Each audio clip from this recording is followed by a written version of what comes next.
Yes, welcome to Reena and Ashi Information. Today we are reading Chapter 2 SST Human Migration Class 5th DAV। सबसे पहले मैं आपको meaning बताना चाहूँगी। Human migration होता क्या है? ह्यूमन माइग्रेशन होता है ह्यूमंस का एक जगह से दूसरी जगह ट्रांसफ़र हो जाना। जब ह्यूमंस काम के लिए या फिर पैसे कमाने के लिए या फिर बच्चों के एजुकेशन के लिए या फिर मौसम वगैरह के कारण एक जगह छोड़कर दूसरी जगह शिफ्ट हो जाते हैं, उसे कहते हैं ह्यूमन माइग्रेशन।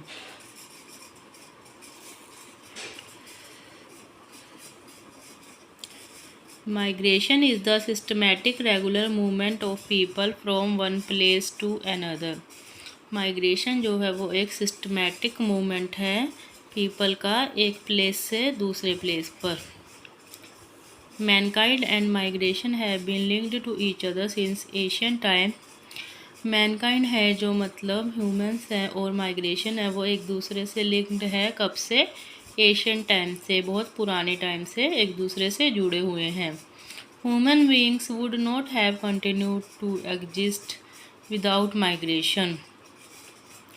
ह्यूमन बीइंग्स हैं जो वो माइग्रेशन के बिना एग्जिस्ट ही नहीं करते, मतलब कोई भी ये नहीं है कि हमेशा एक ही जगह पर रह गए।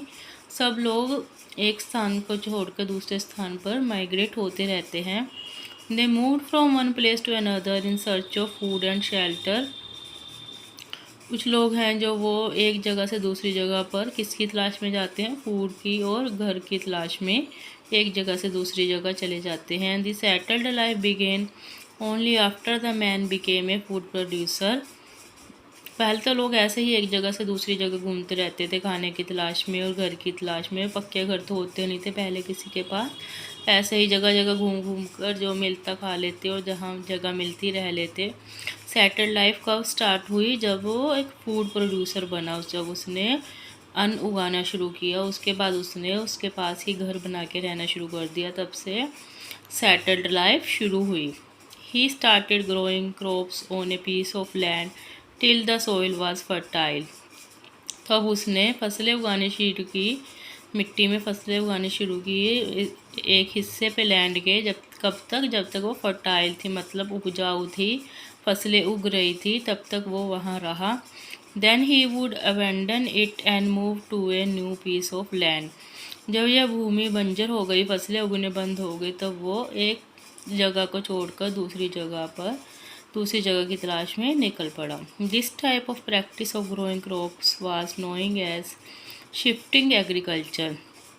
जो इस तरह से फसलें उगाने का तरीका था जगह बदल बदल कर, इसे कहते थे shifting agriculture. Do you no?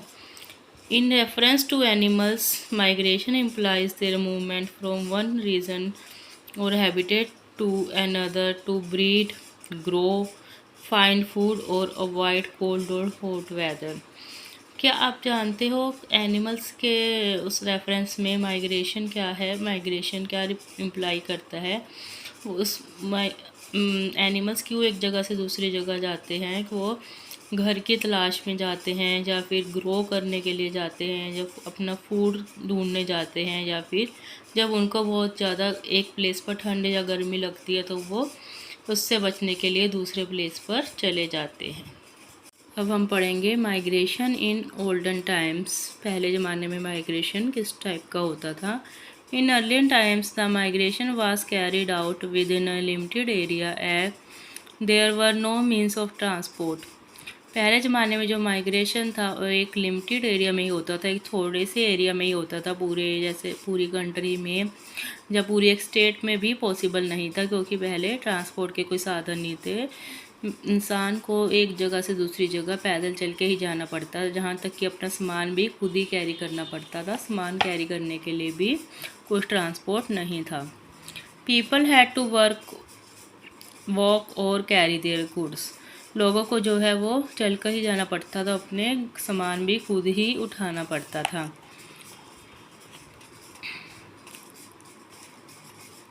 They were scared to travel to far away places due to difficulties, many myths and superstitions।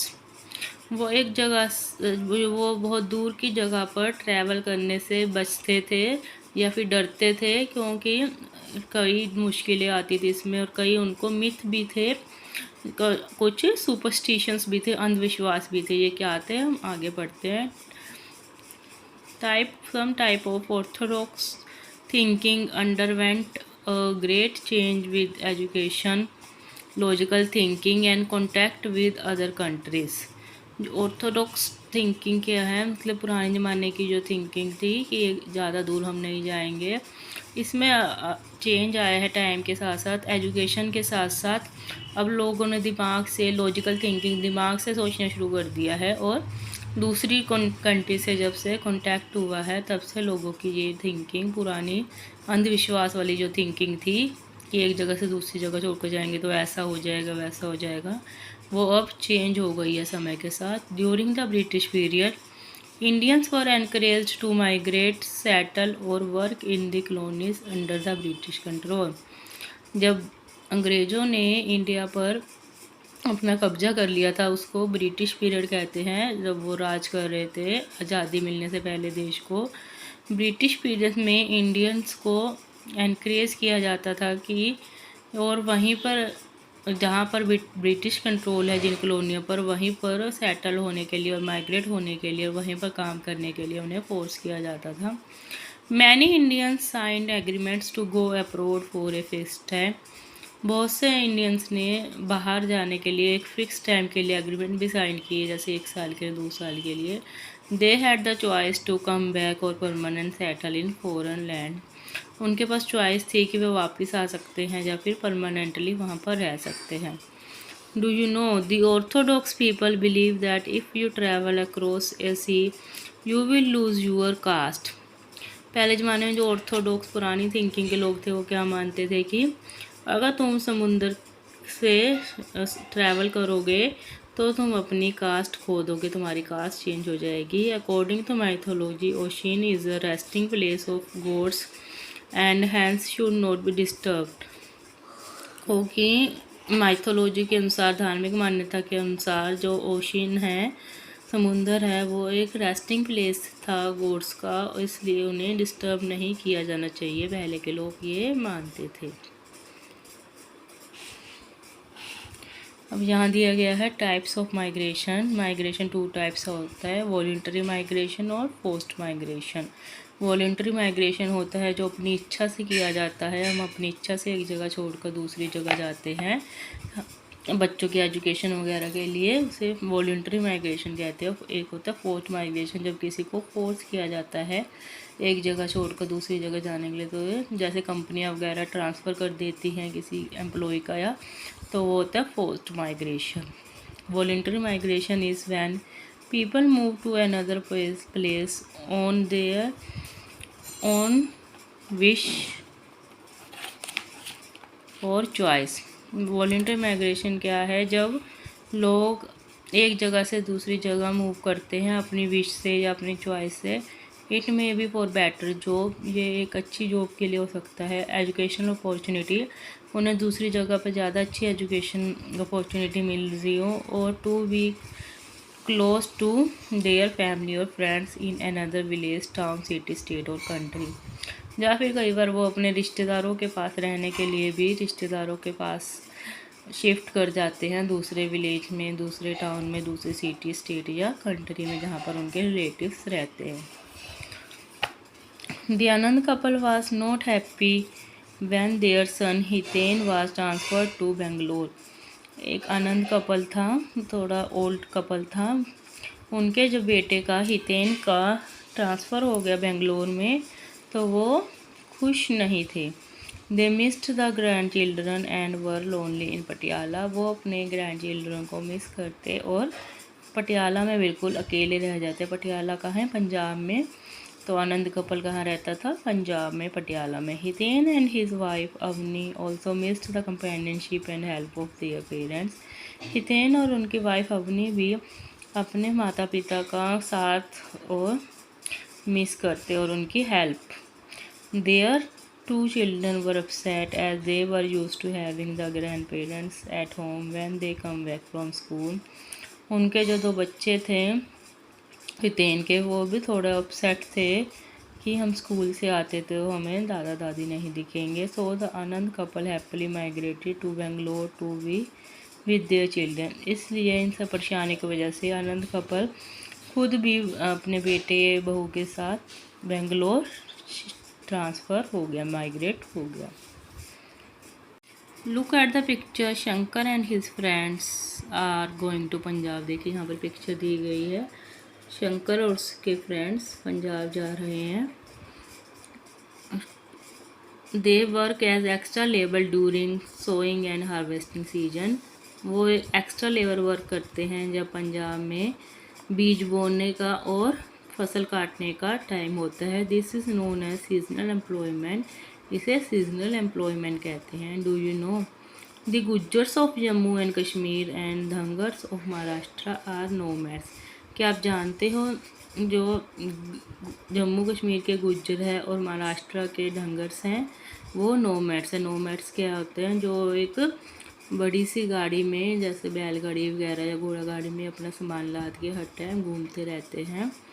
एक जगह कहीं फिक्स घर बना के नहीं रहते, एक रात कहीं रुके तो 2 रात कहीं वहीं पे रुक कर अपना टेंट लगा लेते हैं छोटा सा और वहीं पे खाना वगैरह बनाते हैं। उन्हें नोमैड्स कहते हैं। उनका अपना बोरिया बिस्तर हमेशा साथ लेके चलते हैं। They keep moving from one place to another in search of food, water and grazing grounds for their herds of sheep, goats etcetera. वो एक जगह से दूसरी जगह पर घूमते रहते हैं इन सर्च, फूड की तलाश में, पानी की तलाश में, और अपने जो उनके पालतू जानवर होते हैं, शिप्स वगैरह के झुंड, उनके लिए भी घास चरने के ग्राउंड्स वगैरह जहाँ मिल जाए वहीं वो रुक जाते हैं। Post migration is the movement of a person, family और large groups of people due to a natural disaster like flood, earthquake, tsunami etcetera. Post migration क्या होता है, इसमें एक पर्सन का या पूरी फैमिली का या एक बहुत बड़े लोगों के समूह का नेचुरल डिज़ास्टर के कारण उनका माइग्रेशन हो जाता है। जैसे कहीं पर फ्लड आ गया, बाढ़ आ गया तो लोगों को अपना घर छोड़कर जाना पड़ता है दूसरी जगह। अर्थक्वेक आ गया, भूकंप से उनके मकान गिर गए तो भी उन्हें दूसरी जगह शिफ्ट होना पड़ता है। जब सुनामी वगैरह आ गई, जो समुद्री तूफान होता है, उसकी वजह से जो माइग्रेशन होता है उसे पोस्ट माइग्रेशन कहते हैं। अब ये माइग्रेशन भी 2 टाइप का होता है, एक मैन मेड डिज़ास्टर और एक नेचुरल डिज़ास्टर। अभी हमने पढ़ा ये फ्लड, अर्थक्वेक, सुनामी, ये नेचुरल डिज़ास्टर होता है। अभी हम पढ़ेंगे man made disaster. Migration due to man made disaster like fire, drought और terrestrial activities, it result in the loss of homes and jobs of many people. Man made disaster होता है, कोई आग लगा दे जैसे कहीं पर, या फिर सूखा बढ़ जाए, या फिर कोई कहीं पर आतंकवादी गतिविधियाँ बहुत ज़्यादा बढ़ जाएं, लोगों में दहशत पैदा हो जाए कि आतंकवादी हमें कभी भी आके मार सकते हैं, टेररिस्ट, तो वो उस स्थान को छोड़कर दूसरी जगह शिफ्ट हो जाते हैं। इसे कहते हैं man made disaster. Do you know some people are forced to migrate due to demolition of illegal colonies. कुछ कॉलोनियाँ होती हैं जो अवैध रूप से बनी होती है, कहीं भी लोगों ने ज़मीन नहीं है उनकी, अपना घर बना के रहना शुरू कर दिया, कहीं भी ज़मीन पर कब्जा कर लिया, बट वो एक्चुअल में गवर्नमेंट की जगह होती है तो उसको वो कभी भी डेमोलिश कर सकते हैं, कभी भी गिरा देती है बुलडोज़र वगैरह चला के। तो इसकी वजह से भी उन्हें कई बार पोस्ट माइग्रेट होना पड़ता है दूसरी जगह पर, जब वो गवर्नमेंट उनकी मकान गिरा देती है, डेमोलेट कर देती है। Story of Shyam. यहाँ पर एक श्याम की स्टोरी की है। वो क्या था, एक ब्लैक स्मिथ था। Shyam a blacksmith of Chandausi in Uttar Pradesh earn money by making tools for farmer. Shyam जो था वो एक ब्लैक स्मिथ था। ब्लैक स्मिथ कौन होता है, एक लोहार जो लोहे के औजार वगैरह बनाता है। वो चंदसी में उत्तर प्रदेश में रहता था और अपना मनी अर्न करता था फार्मर्स के लिए टूल्स बनाकर। His village was hit by a drought. उसके गांव में एक बार ड्रॉट क्या होता है, सूखा बढ़ गया, कोई फसल वगैरह नहीं हुई। The farmers lost their crops. Farmers की सारी फसलें जो है वो ख़राब हो गई। There was no work for Shyam. Shyam के लिए कोई काम नहीं बचा। He was forced to migrate to Lucknow to earn money to feed his family of 5 members. फिर उसे लखनऊ शिफ्ट होना पड़ा मनी अर्न करने के लिए, ताकि वो अपने 5 लोगों की फैमिली को पालन पोषण कर सके, तो उसे पोस्ट माइग्रेशन कहा जाता है। He carries loads works in dhabas और ऑन कंस्ट्रक्शन साइट्स। वहाँ पर वो कुली का काम करता है, बोझा ढोता है, ढाबा पे काम करता है और कंस्ट्रक्शन साइट्स पे मजदूरी का काम करता है। In September 2014 the Kashmir valley was flooded. सितंबर 2014 में कश्मीर घाटी में बाढ़ आ गई। The floods were caused by heavy rains and overflowing of river Jhelum. बाढ़ किस वजह से आई थी, तो बहुत ज़्यादा हैवी रेन हो गई थी और झेलम रिवर जो नदी थी वो ओवरफ्लो हो रही थी, बहुत पानी बह रहा था। It was mainly man made disaster due to heavy construction on mountain. यह एक ज़्यादातर मैन मेड डिज़ास्टर था क्योंकि वहाँ पर माउंटेन्स पे बहुत हैवी कंस्ट्रक्शन वर्क चल रहा था। Thousands of people lost their homes shops business etcetera. बहुत से हज़ारों की संख्या में लोगों ने अपना घर खो दिया, दुकानें खो दी और बिजनेस लॉस्ट कर दिया। The Indian military and local authorities help the victims. जो इंडियन मिलिट्री ने और जो लोकल अथॉरिटीज़ थी उन्होंने विक्टिम्स की, जिनको घाटा हुआ था, अपना घर वगैरह खो दिया था, उनकी हेल्प की। Thousands of people took shelter in relief camps and mosques and gurdwara. हज़ारों की संख्या में लोगों ने गुरुद्वारों में और मस्जिदों में और रिलीफ कैंप्स में शरण ली। They were given food medicine clothes etcetera. वहाँ पर उन्हें फ्री में खाना, दवाई और कपड़े वगैरह दिए जाते थे। Hardships posed by migrants. The migrants face many problems as they have to move away from their homes and families to the other। जो पीपल माइग्रेंट होते हैं उनको बहुत सारी प्रॉब्लम्स आती हैं क्योंकि उन्हें अपना घर और अपना परिवार छोड़कर दूसरे जगह पर जाना पड़ता है। The labourers move the cities for jobs and better wages. जो मज़दूर हैं, श्रमिक लोग हैं, वो शहरों में जाते हैं अच्छी जॉब के लिए और ज़्यादा मजदूरी पाने के लिए सिटीज़ में शिफ्ट हो जाते हैं। They have to live without basic amenities like shelter, sanitation और सेफ ड्रिंकिंग वाटर।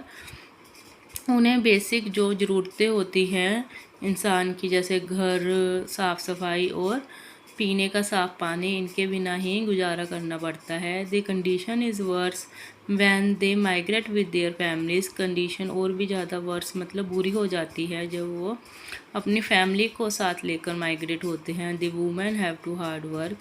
उनकी जो वुमेंस होती हैं उनको बहुत हार्ड वर्क करना पड़ता है। The children do not get education. उनके बच्चों को एजुकेशन नहीं मिल पाती। Many migrants do not get any work and hand start bagging. कुछ लोगों को तो जो माइग्रेट होते हैं दूसरी जगह जाकर भी कुछ काम नहीं मिल पाता और इसलिए वो भीख मांगना शुरू कर देते हैं। यह है जॉय ऑफ माइग्रेशन। कुछ लोगों को तो बहुत डिफ़िकल्टीज आती हैं माइग्रेट होने का, कुछ लोगों को खुशी भी मिलती है। Migration is like a chain. Migration एक चेन की तरह है। If the first person who migrates sends happily settled message information to the loved ones, the others also migrate to the same country. अगर एक पर्सन जो migrate हुआ है अपने रिश्तेदारों को हैप्पीली सेटल्ड का इंफॉर्मेशन देता है तो उनके रिश्तेदार भी सोचते हैं कि सेम ही कंट्री में माइग्रेट हो जाएं।